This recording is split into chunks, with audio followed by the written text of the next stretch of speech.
Bapak Ibu dan teman-teman semua. Yuk kita kumpul bareng hari ini buat sama-sama membongkar isi rapor pendidikan 2025 sekolah kita. Anggap aja ini sesi diskusi tim kita ya, buat merancang bareng-bareng langkah kita ke depan. Mari kita tumbuh bersama. Oke, sebelum kita mulai, kita samain frekuensi dulu ya. Apa sih rapor pendidikan itu? Gampangnya, ini tuh kayak rapor siswa, tapi buat sekolah kita secara keseluruhan. Isinya itu cerminan dari kualitas layanan pendidikan kita yang datanya diambil dari asesmen nasional. Nah, biar enak ngobrolnya, kita akan bagi jadi 4 bagian. Pertama, kita lihat potret besar sekolah kita. Lalu kita akan rayakan capaian-capaian yang bikin kita bangga. Ketiga, kita lihat mana nih area yang butuh sentuhan ekstra dari kita semua. Dan terakhir, yang paling penting, kita rumuskan bareng-bareng. Habis ini, kita ngapain? Oke, siap ya? Yuk, kita langsung masuk ke bagian pertama, kita lihat dulu gambaran umum rapor sekolah kita. Nah, ini dia gambaran besarnya. Ternyata hasilnya imbang banget loh. Ada 4 indikator yang nilainya udah baik, keren. Tapi ada juga 4 indikator lain yang masih di level sedang. Jadi 50-50 nih, ada yang sudah oke, ada yang jadi PR kita bersama. Sekarang kita masuk ke bagian favorit kita semua.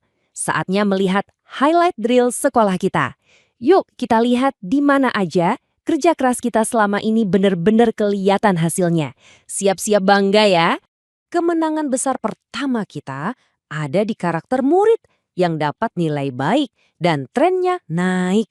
Ini bukti kalau semua usaha kita buat menanamkan nilai-nilai seperti integritas dan gotong royong itu benar-benar membuahkan hasil luar biasa. Nggak cuma itu, kondisi keamanan sekolah kita juga sama. Nilainya baik dan terus meningkat dari tahun sebelumnya. Ini artinya kita berhasil menciptakan lingkungan yang aman dan nyaman buat anak-anak kita belajar. Patut kita syukuri banget. Oke, sekarang kita lihat cerita tentang lulusan kita. Nah, ini ada yang menarik nih. Untuk penyerapan lulusan, status kita masih baik, itu bagus. Tapi trennya sedikit turun dari tahun lalu. Ini sejalan dengan keselarasan dunia kerja yang statusnya sedang dan trennya juga turun. Wah, ini kayak lampu kuning nih buat kita. Jadi apa sih maksudnya penyerapan lulusan itu? Ini nggak cuma soal dapat kerja aja loh, tapi juga ngukur seberapa cepat mereka dapat pekerjaan. Ada nggak yang lanjut kuliah? Atau bahkan jadi pengusaha? Jadi cakupannya luas banget.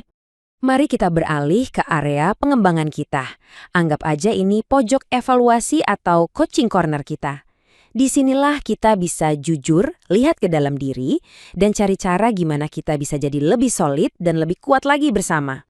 Nah, rapor ini nunjukin dengan jelas banget area mana yang paling butuh perhatian kita sekarang. Kualitas pembelajaran. Statusnya saat ini sedang dan sayangnya trennya turun dari tahun 2024. Oke, ini PR terbesar kita bersama. Terus, kualitas pembelajaran itu apa aja sih contohnya?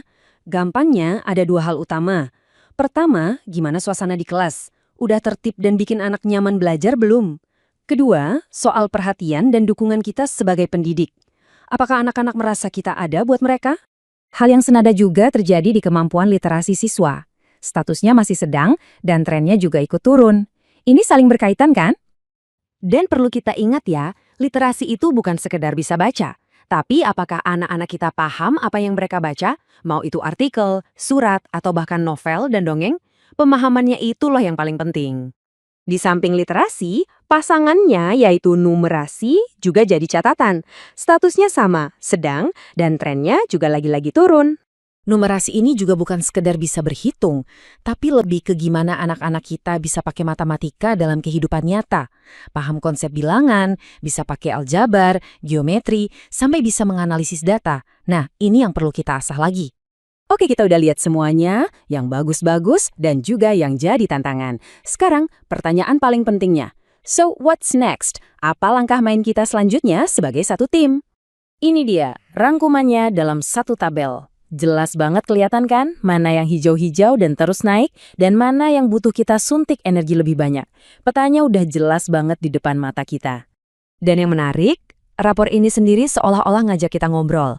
Ini adalah undangan terbuka buat kita semua, guru, staf, orang tua, untuk duduk bareng, rembukan, dan bertukar solusi. Sebagai penutup, saya mau lempar satu tantangan buat kita semua.